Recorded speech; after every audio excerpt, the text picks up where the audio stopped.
সবাইকে গল্প কথা ইউটিউব চ্যানেলে স্বাগত। বিনোদন ও স্পোর্টসের এরকম আরো নিউজ পেতে আমাদের চ্যানেলটি সাবস্ক্রাইব করুন ও বেল বাটনে প্রেস করুন।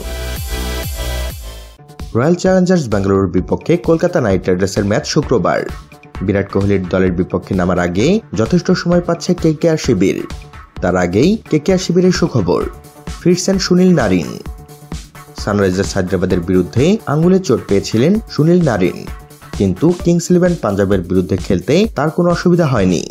কিন্তু দিল্লি ক্যাপিটালসের বিরুদ্ধে নামার আগে পায়ে চোট পান নারায়ণ। সে ম্যাচে ক্যারিবিয়ান অলরাউন্ডারের পরিবর্তে ওপেন করেন নিখিল নায়েক, কিন্তু তিনি নজর কাটতে ব্যর্থ হন। 16 বলে মাত্র 7 রান করেন। তাই আরসিবির বিরুদ্ধে নিখিলকে ফের সুযোগ দেওয়ার ঝুঁকি নিতে চাইবে না কেকেআর শিবির। এর মধ্যেই কেকেআর সূত্রের খবর, নারায়ণ একেবারে সুস্থ। বিরাট বাহিনীর বিরুদ্ধে আবার নারায়ণ লিনের আগ্রাসী ওপেনিং জুটি দেখার জন্য মুখিয়ে আছেন কেকেআর সমর্থকেরা। 2017-18 মৌসুমে এই চিন্নাস্বামী স্টেডিয়ামেই 15 বলে হাফ সেঞ্চুরি করার রেকর্ড রয়েছে নারায়ণের। সেই সঙ্গে ক্রিস লিনের 22 বলে 50 রানের ইনিংসে মেরুদণ্ড ভেঙে গিয়েছিল আরসিবির। 6 ওভার 1 বলে 105 রানের জুটি গড়েছিলেন দুই ওপেনার। তাদের ব্যাটে আবার ঝড় দেখার জন্য উৎসুক হয়ে আছে কেকেআর শিবির।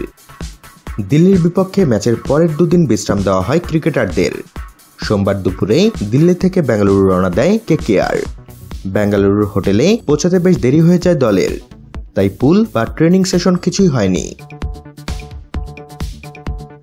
তো বন্ধুরা, কি মনে হয় আপনাদের, নারায়ণ কি পারবে আবারও সেই ছন্দে ফিরে এসে কেকেআর শিবিরে আনন্দের হাওয়া বইয়ে দিতে? জানিয়ে দিন আমাদের কমেন্ট বক্সে। সবশেষে ভিডিওটিতে লাইক ও শেয়ার দিয়ে আমাদের সাথে থাকুন। ধন্যবাদ।